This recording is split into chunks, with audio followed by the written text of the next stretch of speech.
లోక్ అదాలత్ అత్యంత విజయవంతంగా నిర్వహించబడింది.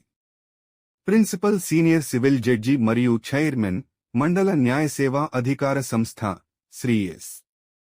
వెంకటేశ్వర రెడ్డి గారి అధ్యక్షతన ఈ కార్యక్రమం జరిగింది. ఈ లోక్ అదాలత్కు ప్రత్యేక అతిథిగా రెండవ అదనపు junior civil judge, Tenali G. Srinivas పాల్గొన్నారు. ఈ జాతీయ లోక్ అదాలత్లో సివిల్, క్రిమినల్ కేసులతో పాటు బ్యాంకులకు సంబంధించిన ప్రీలిటిగేషన్ కేసులను కూడా సత్వరమే పరిష్కరించారు. ఈ ముఖ్యమైన ప్రక్రియలో న్యాయవాదులు శ్రీ టి. కృష్ణారావు మరియు శ్రీ వి. శ్రీనివాసరావు లోక్ అదాలత్ సభ్యులుగా తమ విలువైన సేవలను అందించారు. పరిష్కరించబడిన కేసుల వివరాలు. ఈ లోక్ అదాలత్లో మొత్తం 1215 కేసులు పరిష్కారానికి నోచుకున్నాయి.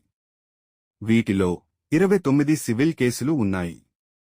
1186 క్రిమినల్ కేసులు ఉన్నాయి. నష్టపరిహారం వివరాలు. పరిష్కారమైన కేసుల ద్వారా బాధితులకు మొత్తం 1,90,15,000 రూపాయలు నష్టపరిహారంగా ఇప్పించడం జరిగింది.